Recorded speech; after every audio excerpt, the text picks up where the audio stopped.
I'm out here in the side garden, and the last couple of days we've got an intense amount of rain, but just one day there was a huge amount of rain. It ended up putting a huge amount of water in the backyard where the ducks can swim, which I'll end up showing at a later time. But today I really wanted to focus on the growth of these Zephyr squash, and I really think it has a lot to do with just how warm it's been and a combination of the rain and moisture that we've had. So these things are growing really fast. And look at this. Here's one of these squash that grew. They're so cool. And so you can pick them at this size.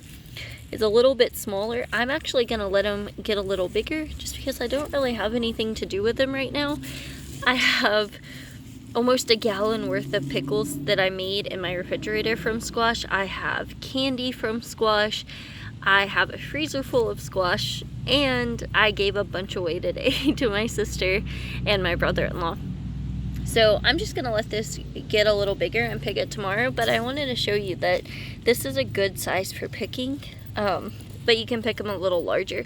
Now, this Zephyr squash, you know, it's yellow on top and green on the bottom at the blossom end, but some of them, when they first start producing, are this interesting color. They're kind of a neon yellow with green stripes.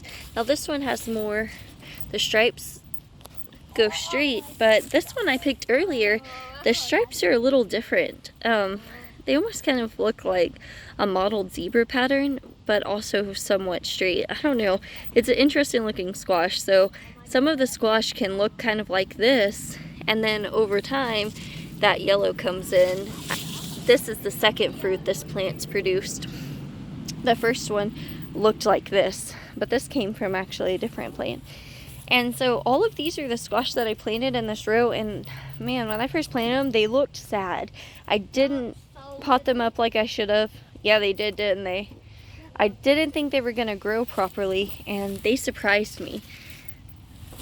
Now, you can see how cool it looks as a baby.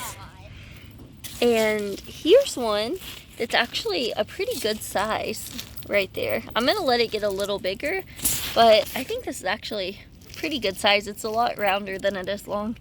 And here's the one that I picked earlier compared to it. You can see a little bit of the size difference. So believe it or not, this was smaller this morning, and then I came out and it had grown just in a few hours. So that is a decent sized squash right there. And then want to see the little tiny baby squash? Look at that. Isn't that so little?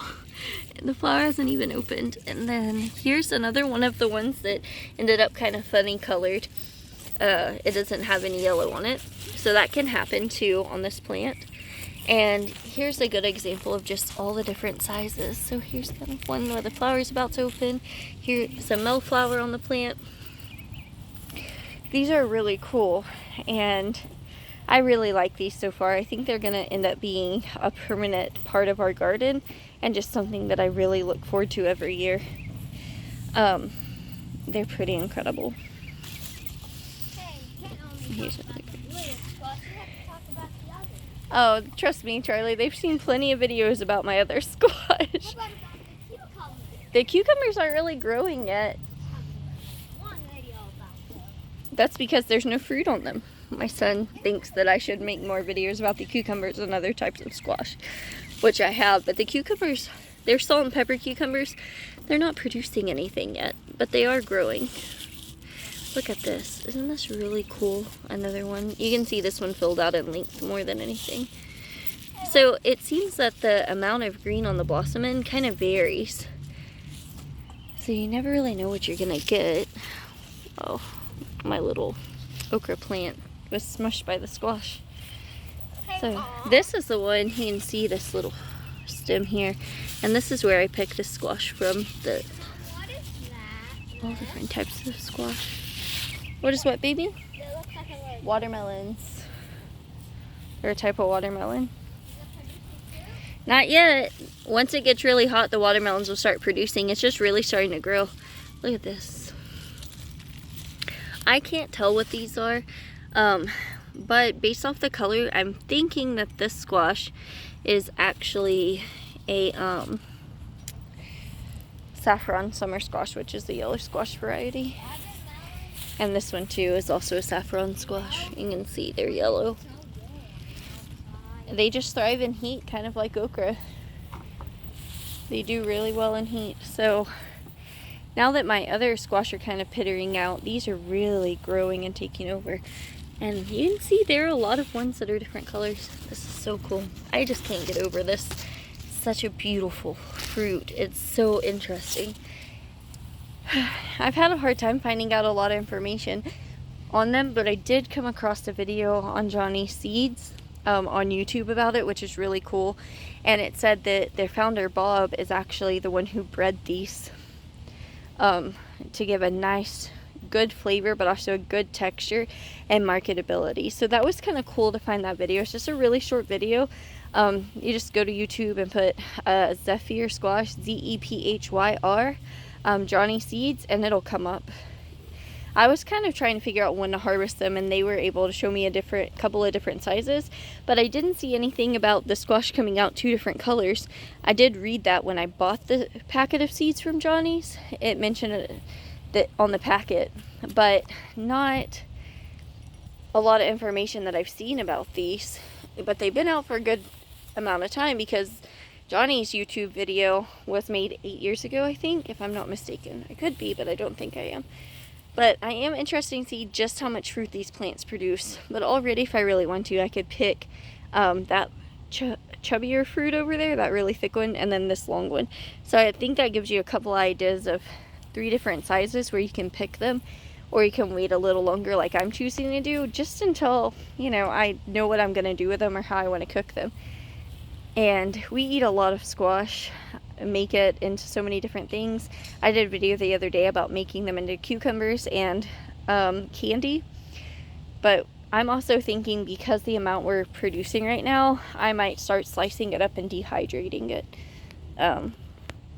just for storage at a later date, because one of my freezers is completely full to the top of vegetables from my garden, and it's amazing with the size of the garden how much it's producing. I can't wait to kind of show off more and more as it continues to grow. So this is our Zephyr squash. There are so many different ways that it can look, and different ways you can pick it.